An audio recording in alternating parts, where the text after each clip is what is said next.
حضرت علی رضی اللہ نے فرمایا مقدر میں جو ہے وہ مل کر رہے گا، 2 وقت کی روٹی کے لیے 5 وقت کی نماز نہ چھوڑنا۔ حضرت علی رضی اللہ نے فرمایا تقدیر سے لڑنا چھوڑ کر تقدیر بنانے والے سے دوستی کر لو، بنا مانگے ہی سب کچھ ملے گا۔ حضرت علی رضی اللہ نے فرمایا اگر زندگی کو خوبصورت بنانا ہے تو سہنا سیکھو، نظر انداز کرنا سیکھو، خاموش رہنا سیکھو، اکیلے جینا سیکھو۔ حضرت علی رضی اللہ نے فرمایا جب کوئی امید نہ ہو تو تب زیادہ یقین سے مانگو، کیونکہ معجزے خدا کی شان ہیں۔ بھروسہ صرف رب کی ذات پر رکھو، لوگ توڑنا جانتے ہیں یا چھوڑنا جانتے ہیں۔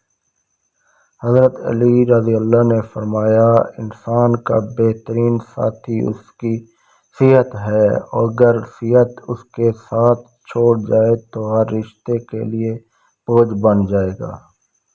گھر میں داخل ہوتے وقت سورۃ اخلاص پڑھو، کیونکہ اس سے غریبی دور ہوتی ہے اور گھر میں اللہ پاک کی رحمت ہے۔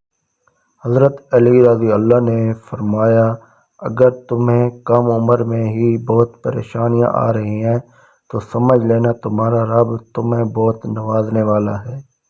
حضرت علی رضی اللہ نے فرمایا جب آپ اپنی پریشانیوں کو عبادت میں بدل دیتے ہیں تو خدا آپ کے مسائل کو نعمتوں میں بدل دیتا ہے۔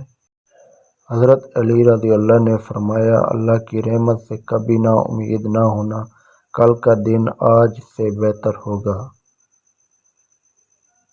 حضرت علی رضی اللہ نے فرمایا نماز بہترین ذریعہ ہے ہر پریشانی کا مقابلہ کرنے کے لیے اور ہر درد کو دور کرنے کے لیے، ہر درد سے نجات کا۔ حضرت علی رضی اللہ نے فرمایا درود پاک اتنی تیزی سے انسان کے گناہوں کو مٹاتا ہے کتنی تیزی سے پانی بھی آگ کو نہیں بجھاتا۔ حضرت علی رضی اللہ نے فرمایا جو شخص پابندی سے استغفار کرتا ہے اللہ اس کے لیے ہر تنگی سے نکلنے کا راستہ بنا دیتا ہے۔ جس دعا پر دل اٹک جاتا ہے اللہ اس پر کن فرما دیتا ہے۔ حضرت علی رضی اللہ نے فرمایا خاموشی اپنا لو مگر شکوہ نہ کرو، جہاں عزت نہ ملے تو کنارہ کر جاؤ۔ دنیا کو سچا ہونے کی دلیل مت دو، بس یہی سوچ رکھو کہ اللہ سب جانتا ہے۔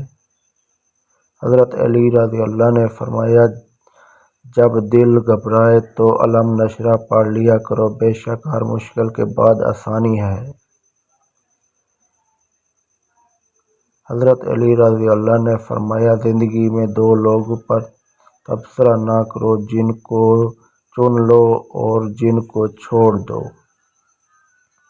امید کرتے ہیں کہ آج کی ویڈیو آپ کو پسند آئی ہوگی۔